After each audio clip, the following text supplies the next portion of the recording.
ఘటనపై ప్రభుత్వం విచారణకు ఆదేశించింది. ఈ ఘటనపై మంత్రులు కూడా స్పందిస్తున్నారు. అలాగే సీఎం కూడా క్షతగాత్రులకు మెరుగైన వైద్యం అందించాలని కూడా తెలియజేశారు. దీనికి సంబంధించి పూర్తి అప్డేట్స్ ని మా ప్రతినిధి సత్య అందిస్తారు. సత్య, సింహాచలంలో జరిగినటువంటి ఘోర దుర్ఘటనకు పట్ల రాష్ట్ర ప్రభుత్వం ఇమీడియట్గా స్పందించింది. ముఖ్యంగా ముఖ్యమంత్రి కొద్దిసేపటి క్రితం ఈ ఘటన పట్ల ట్వీట్ చేయడం జరిగింది. వరాహ లక్ష్మీ నరసింహస్వామి చందనోత్సవం గోడ కూలి 7 మృతి చెందడం నన్ను కలిచివేసింది.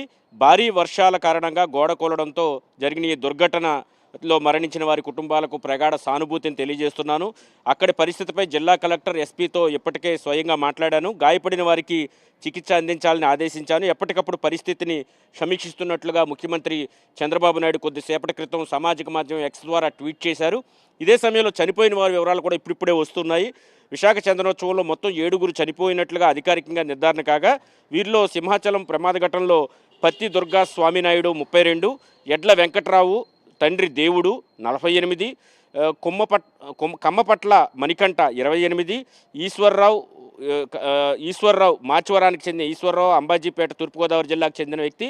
మొత్తం ఈ చనిపోయిన వారిలో 7 మృతుల్లో 3 మహిళలు, 4 పురుషులు ఉన్నట్లుగా చెబుతూ ఉన్నారు. మృతుల్లో 3 ఆచూకీ అయితే ఇప్పటికే గుర్తించారు. మిగిలిన వారి ఆచూకీ అయితే గుర్తించాల్సి ఉంది. ఎవరైతే క్షతగాత్రులు ఉన్నారో వారిని సమీపంలోని ఆసుపత్రికి ఇప్పటికే తరలించారు. సింహాచలం గోడకూలిన ఘటనపై ఇప్పటికే మంత్రులు చాలామంది స్పందించారు. ముఖ్యంగా భారీ వర్షాలు ఈదురుగాలుల మూలంగా భక్తులు చనిపోవడం తీవ్ర విచారం కలగజేసిందని ప్రభుత్వం తరపున పట్టు వస్త్రాలు సమర్పించడానికి వెళ్ళిన రెవెన్యూ మంత్రి అనగాని సత్యప్రసాద్ వ్యాఖ్యానించారు. ఆయన కూడా అక్కడ ఏదైతే సహాయక చర్యల్లో స్వయంగా ఉండి పర్యవేక్షిస్తున్నారు. అదే సమయంలో హోంమంత్రి అనిత తెల్లవారుజామునే సింహాచలం దేవస్థానం వద్దకు చేరుకుని సంఘటన జరిగిన ప్రదేశం వద్ద ఎన్డీఆర్ఎఫ్, ఎస్డీఆర్ఎఫ్ సిబ్బందితో కలిసి ఎప్పటికప్పుడు ఈ సహాయ కార్యక్రమాలను పర్యవేక్షిస్తూ ఉన్నారు.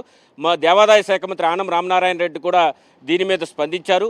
ఖచ్చితంగా ఈ అంశంపైన దిగ్భ్రాంతి వ్యక్తం చేయడంతో పాటు భవిష్యత్తులో ఇటువంటి సంఘటనలు జరగకుండా ఎలాంటి చర్యలు తీసుకోవాలి, దేవాలయాలు చుట్టుపక్కల ఉన్నటువంటి గోడలు పటిష్టంగా ఉండే విధంగా చర్యలు తీసుకోవడం, మరోవైపు ఎలాంటి ఇబ్బంది రాకుండా ఇకపైన జాగ్రత్తలు తీసుకోవడం వంటి కార్యక్రమాలు తీసుకుంటామని కూడా మంత్రి ఆనం రామనారాయణ రెడ్డి చెప్పడం జరిగింది. అదే సమయంలో మంత్రి నారాయణ కూడా భక్తులు మరణించడం దురదృష్టకరమని కూడా స్పందించారు. వారికి కుటుంబాలకు ప్రభుత్వం అండగా ఉంటుందని కూడా ఆయన స్పష్టం చేశారు. దైవ దర్శనం కోసం క్యూ లైన్లో వేచి ఉన్న భక్తులు మృతి చెందడం పట్ల సంతాపం వ్యక్తం చేశారు.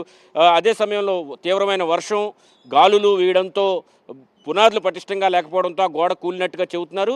ఒక టెంట్ వచ్చి ఆ గోడ మీద పడడం వల్ల కూడా ఆ గోడ కూలినట్టుగా మరొక వెర్షన్ కూడా ఉంది. అయితే మొత్తం మీద 7 భక్తులైతే ఇప్పటి వరకు మృతి చెందినట్లు మనకు అందుతున్న సమాచారాన్ని బట్టి తెలుస్తుంది. వారిలో కొందరి పేర్లు, 3 పేర్లు మాత్రం ఇప్పటివరకు బయటకు తెలియడం జరిగింది. మిగిలిన వారు ఆచూకీ కోసం అయితే ప్రయత్నాలు అయితే చేస్తూ ఉన్నారు.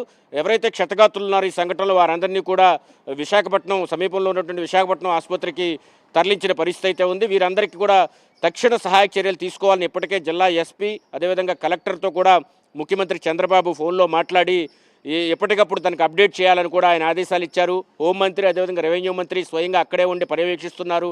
మంత్రి ఆనం రామనారాయణ రెడ్డి కూడా ఈ ఘటన పైన విచారం వ్యక్తం చేశారు.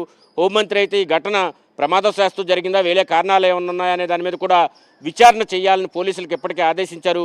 కాబట్టి మొత్తం వ్యవహారంలో జరిగిన సంఘటన దురదృష్టకరం అవ్వడంతో ఈ సంఘటనలో ఈ పునరావృతం కాకుండా తీసుకోవాల్సిన చర్యలను కూడా చేపడతామని ప్రభుత్వ యంత్రాంగం అయితే స్పష్టం చేస్తోంది. థ్యాంక్ యూ సత్య. అక్కడ గోడ కనిపిస్తుందా?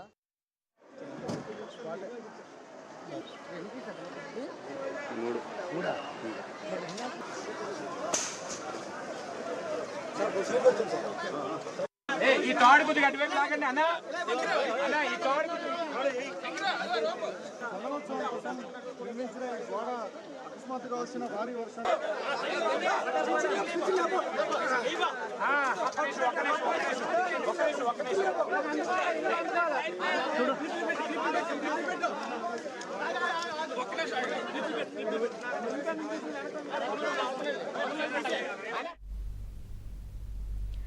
మరిన్ని అప్డేట్స్ చూసే ముందు బులెటిన్లో మరో షార్ట్ బ్రేక్ తీసుకుందాం. Stay with us. హోంమంత్రి అనిత అక్కడికి చేరుకోవడంతో సహాయ చర్యలు కూడా వేగం అందుకున్నాయి. అయితే మృతుల కుటుంబాలకు సంబంధించి కూడా ఎవరెవరు వాళ్ళు ఎక్కడి నుంచి వచ్చారు అనే అంశానికి సంబంధించి కూడా ప్రభుత్వ యంత్రాంగం ఆరా తీస్తుంది. ఆమెని రామారావు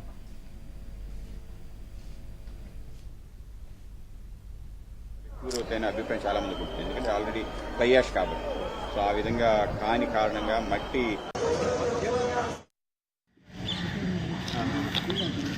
అది వర్షం పడ్డం ల్యాండ్ మనుషులు కాగడం రెండోది ముఖ్యంగా ఈ గంటల దగ్గర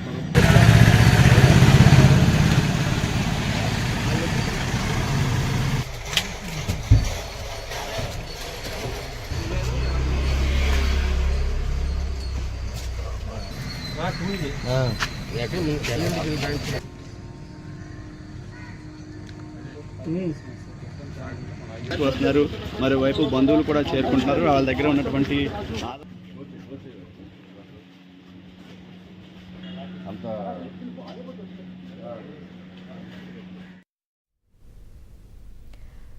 సింహాచలంలో ఘోర ప్రమాద ఘటనపై ప్రభుత్వం విచారణకు ఆదేశించింది. చందనోత్సవం వేళ అప్పన్న సన్నిధిలో అపశృతి చోటు చేసుకుంది. 300 రూపాయల టికెట్ కౌంటర్ దగ్గర రాత్రి గాలివానకు భారీ గోడ కూలిపోయింది. ఈ ఘటనలో 7 మృతి చెందారు. మృతుల్లో 3 మహిళలు, 4 పురుషులు ఉన్నారు. ఒక మృతదేహం ఎవరిది అనేది గుర్తించారు.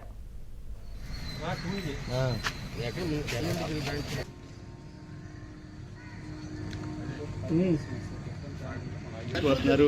మరోవైపు బంధువులు కూడా చేరుకుంటున్నారు. వాళ్ళ దగ్గర ఉన్నటువంటి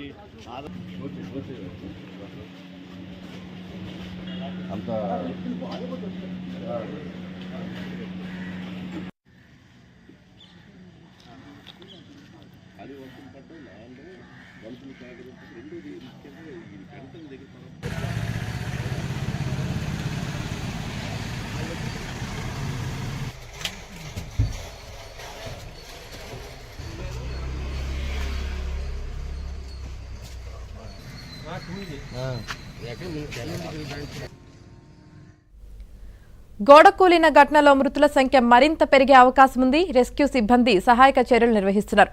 ఘటనా స్థలానికి కలెక్టర్, హోంమంత్రి అనిత చేరుకొని పరిస్థితిని పర్యవేక్షిస్తున్నారు.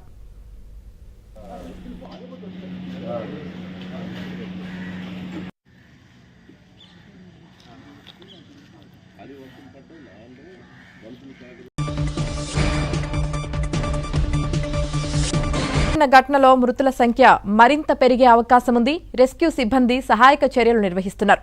ఘటనా స్థలానికి కలెక్టర్, హోంమంత్రి అనిత చేరుకొని పరిస్థితిని పర్యవేక్షిస్తున్నారు.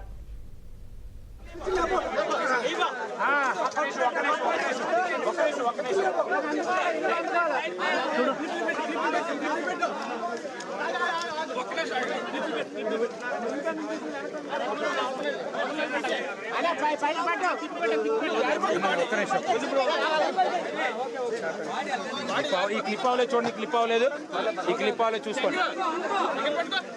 పైకి పెట్టుకోండి. అలా పైకి పెట్టుకోండి. అలా బయటికి వచ్చేయండి.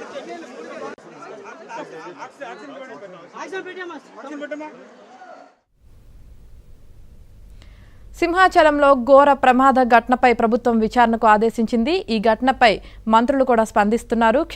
అలాగే సీఎం కూడా క్షతగాత్రులకు మెరుగైన వైద్యం అందించాలని కూడా తెలియజేశారు. దీనికి సంబంధించి పూర్తి అప్డేట్స్ ని మా ప్రతినిధి సత్య అందిస్తారు. సత్య, సింహాచలంలో జరిగినటువంటి ఘోర దుర్ఘటనకు పట్ల రాష్ట్ర ప్రభుత్వం ఇమీడియట్గా స్పందించింది. ముఖ్యంగా ముఖ్యమంత్రి కొద్దిసేపటి క్రితం ఈ ఘటన పట్ల ట్వీట్ చేయడం జరిగింది. వరాహ లక్ష్మీ నరసింహస్వామి చందనోత్సవం గోడ కూలి 7 మృతి చెందడం నన్ను కలిచివేసింది. భారీ వర్షాల కారణంగా గోడ కూలడంతో జరిగిన ఈ దుర్ఘటనలో మరణించిన వారి కుటుంబాలకు ప్రగాఢ సానుభూతిని తెలియజేస్తున్నాను. అక్కడి పరిస్థితిపై జిల్లా కలెక్టర్, ఎస్పీతో ఇప్పటికే స్వయంగా మాట్లాడాను. గాయపడిన వారికి